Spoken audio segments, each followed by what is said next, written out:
I had to give it a few seconds because I've noticed that it is super quick getting back to me when I do that. Anyway, I wanted to make another video today. Hopefully that's not too loud for you. It's very, very loud for me, but hopefully not too loud. And I wanted to make another video today about the cost of chasing your dreams and why it's still worth it. I think it's worthwhile. That's my opinion. Let's talk about it. All right, so welcome to today's video, everybody. Glad to have you here. Glad you clicked on another video. Don't be shy. Give it a thumbs up. Don't be shy. Give it a thumbs up. And if you haven't already subscribed, please do that. And then tickle the little bell button so you get all the notifications and you'll be notified the next time one of these fun little videos comes out. So here's an honest reflection. Oh, bump into the microphone. So an honest reflection here is what are the real costs of van life?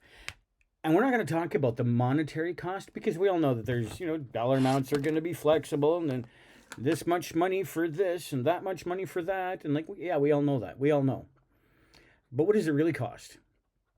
It actually costs you in how often you're going to be eating out.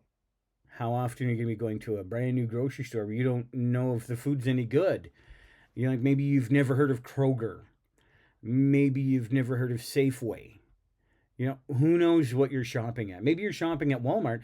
And I got to tell you, Walmarts in Canada from Walmarts in the US, they are not the same animal. Seriously, they're not even close. So what I'm trying to talk about here today is how that's one of the costs. That's it right there. The cost of, I drive a lot. I get to go here, there, and everywhere. I get to do all kinds of stuff. I have a yard right here, just outside these windows. I have a yard. And I can throw out my Kuma bear den, right? I can throw that out there anytime I want. I could put the little fire bowl out there. Great, no problem. Move it around my backyard. Nobody's going to care. Nobody's going to say anything. But if I'm out on the road and I go to put that thing out, and wow, are you in a truck stop where you shouldn't be doing that? Are you going to be maybe not in a truck stop? Maybe you're going to be at a campground. Maybe that campground, there's one campground that I went to and they had a gravel spot for you to park your car and a gravel spot for you to put your RV or your trailer or whatever.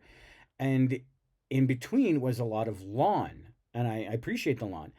They would let you put out a fire bowl. It was a temporary movable fire bowl that you were allowed to put out there. But you were not allowed to put up something like the Kuma bear den over there. You had to put it over where your car was. So there's an option as well.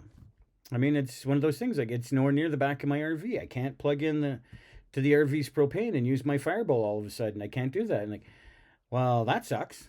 And then you want to get a 20-pound tank. And I'm not getting a 20-pound tank. I'm not hauling that thing around. Are you kidding me? It's one of those things. One in a million things. What are you going to do? And the idea of, I have a desk, I have my bed, I'm comfortable, I have a big TV. I have all the creature comforts. I have my desk, my lamp. I have all this junk here.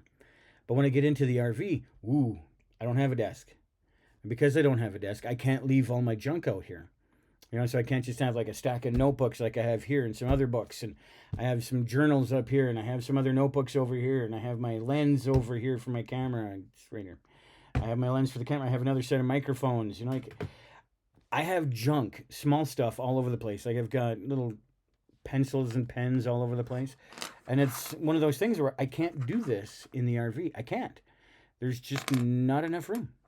So what I really need to do is I really need to be much, much more careful in the RV of how much room I have and how much I'm spreading out. Because when it's me by myself, yeah, I put stuff on the kitchen counter over top of the sink. Who cares? I'm not using the water from there. I just get out of the bathroom. I'm good. Barely need to do dishes, if that. I'm good. You just wipe them down and made toast. Big deal. Wipe it down and walk away, and everybody's happy. And it's all the little things like that are great. But if I'm not by myself, well, then I can't just leave my computer, microphone, and everything else strewn across the desk. I can't do that anymore. So that's a real problem. I can't leave a stack of notebooks on the kitchen counter and have some laying on the desk with me, or what used to be the table that's now become the desk. I can't do that anymore. So it's one of those things where it's a limited space. Where here I've got a desk that's honestly, it's about 3 times the size, legitimately 3 times the size of the RV table. And it's okay, I can't do this in the RV anymore. I can't. And when it comes to, well, I'm just going to grab some stuff and throw it in the back. I'm like, sure, but you know how fast that storage gets filled up? I'll give you a hint. Really stinking fast is how fast that gets taken up. Like really fast. So it's a good idea to be careful about how much stuff you have. So that's one of the other costs. Like if I want to bring a scooter along, well, where am I going to put a scooter? I mean, my scooter weighs 70 pounds. Where am I going to put that? If I put it inside, like that's going to be a pain. But if I put it inside, where am I going to put it? On the couch? Am I going to put it in front of the couch and then I have nowhere to walk? How do I get back to the bathroom? How do I get back to the bed? And sure, when I stop and I open up the thing and I, really open it up, that's great. But what if I'm not parked? What if I'm not stopped? Now where do I put it? Do I hook it onto the back? Do I get a bike rack? Do I put it in the tote that I have? And like, where do you put these things? Again, this is the cost. Whereas I have a house, I have a great big bookshelf right here. Living in the RV, can't have that bookshelf. Can't have all those books. I can't. There's no room for it. I have a closet full of clothes on the top and junk on the bottom, and I don't have room for that. When I move over to the RV, I don't have room. When I want to have stuff like my jacket hanging up on the wall over here, like I can do that now. I can't do that in the RV. So if something gets wet, I have limited space to hang stuff up to let it dry out. And I don't have a dryer in there either. Most of the stuff I can actually wash in the sink, not a big deal. I have a small washing machine for some of the other things, and like not everybody has a washing machine. So there's another convenience. Like there's another cost of the RV life and the van life. There's another cost. And another cost on top of that is when you're here, I pay, X number of dollars. I got a nice big beautiful house that I get to share with a very good friend of mine. And we share the house. It costs X number of dollars. We have internet. We have water whenever we want. We have electricity on demand. Like we're blessed. We are blessed here. But you get into that RV, all of a sudden it's not the same story. Now all of a sudden you're negotiating with my water. Am I hooked up to the city water? So I actually have straight city water all the time? Or do I have enough water in my fresh tank? Do I have enough there? How full is my black tank getting? Because you don't want that one to overflow. How full is my gray tank getting? Because more often than not, that's going to fill up first because you're doing your dishes, you're having a shower, and that's going to fill up first. Do a load of laundry. Forget about it. You're going to have that gray tank is going to fill up super fast. And so it's a million little things. Like you're giving up a lot of stuff. And you want internet, great. You got to use your phone, or you have to use the Wi-Fi at the campground if you're at a campground, or you have to throw out your Starlink if you have Starlink, or you've got to use, or. You've got to use all these different things. And like, can you do that? Is it feasible? Is it convenient? Is it a pain in the butt? Like, are you going to be staying just for the one night? Are you going to be staying only for the night? Do you really need the Starlink out? Are you going to be there for 2 nights? Like, you have a lot to think about. You got to put out the black tank. You put out the ladder for the black tank, or you're only going to be there for a little bit, and who cares? Or is it one of those areas where they don't care if you're there for 10 minutes. They want you to have that ladder out. And like, okay, you got to put the ladder out.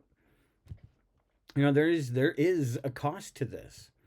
And if you're in an RV as big as mine, you have to have something that you can tow behind you. Because when you want to go into town, you don't want to be unhooking the water and the sewer and everything else and leaving your entire campsite, packing all your stuff up that could move off of your counters. And like, you don't want to do that. It's such a colossal pain to do that. So you don't want to do that. So you just want to take your vehicle that you're towing behind you and take that into town. It's great. You want to scoot around the campsite. Well, you've got the little toad behind you. You're not going to take that because it's too big and it's just going to waste a bunch of gas. So what are you going to do? You're not going to take the RV because that's too big and it's going to waste a bunch of gas. Here's the thing. Even if you're in van life, what are you going to do? You're going to unpack your entire life, or pack up your entire life, I should say. Pack all of that stuff up and then take your vehicle around the campsite? Like, what, are you kidding? Of course you're not going to do that. That's ridiculous. So the middle ground, and I'm going to do a video on this, is you have to take your bike. Or if you happen to have a scooter or an e-bike, e-scooter, whatever, you want to take one of those things around. Are you allowed to do that? Do you have to have like a skateboard? Do you have to have a non-electric scooter? Like, what are the rules and what are the regulations of your specific campground or your specific area? Like, what are the rules? I don't know because I'm not in your specific area, so I haven't got a clue. KOA might be different than Spirit Encore, which may be different from, going down the list. They're all different. So what are you going to do?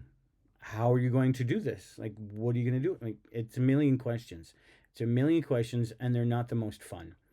So it's one of those things where you have to think about these things. This is the cost of living in an RV. This is a cost that we never talk about. And at one point, I actually did a video, and I was talking about the real cost. It was very similar to this one, but I talked about some different things. Like the real cost being, I can't have a 50-inch TV. I can't have a bookshelf. I can't have this back here, this storage unit. I can't have 100 different things. Can't have them. So it's one of those things where, what can you do? What can you have? What have you got going on? That's the cost. That's absolutely the cost. What can you have? What can you use? What can you not use? What do you have to leave at home? Do you have a home to leave it at? Do you have a storage unit that you're going to? And then the inconvenience, the cost of the inconvenience for that.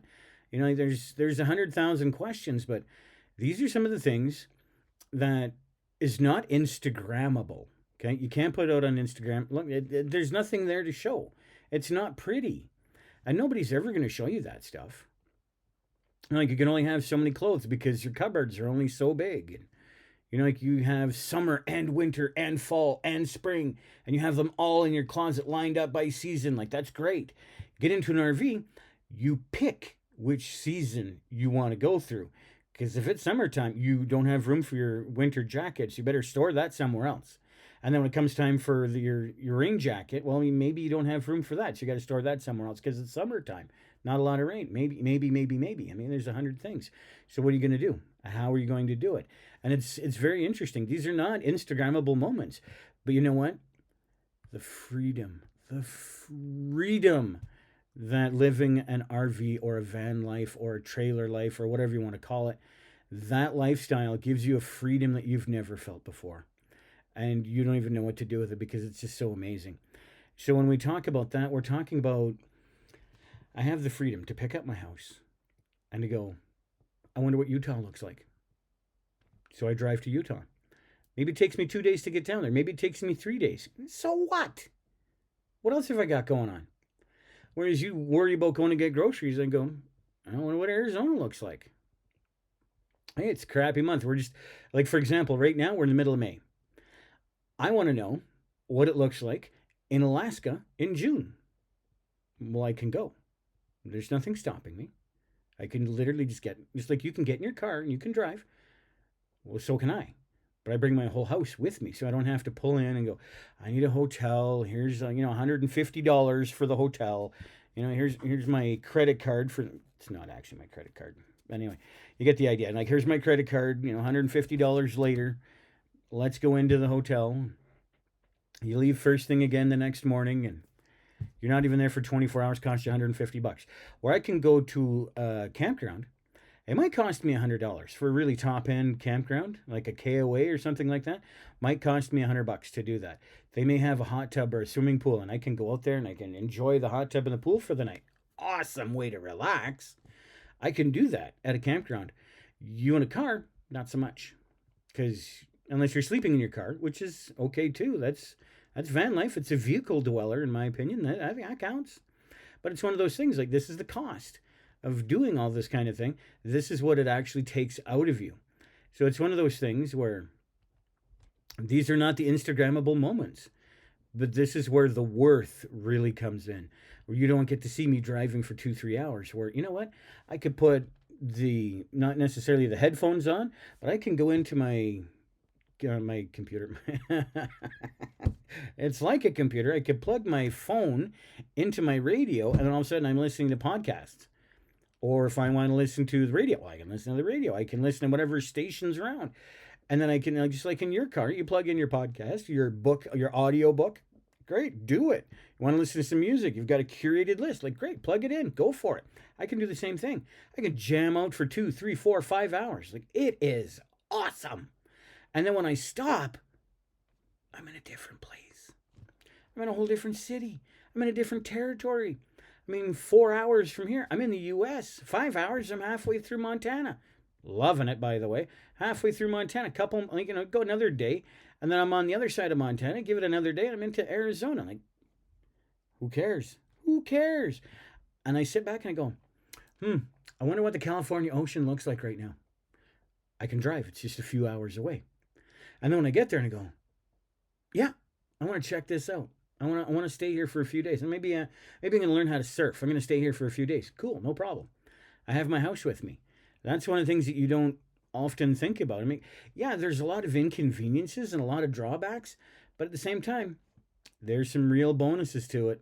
Some really beautiful things that I absolutely love and I appreciate about that RV life. It is fantastic. So the cost of chasing your dream is not small, but at the same time, totally worth it.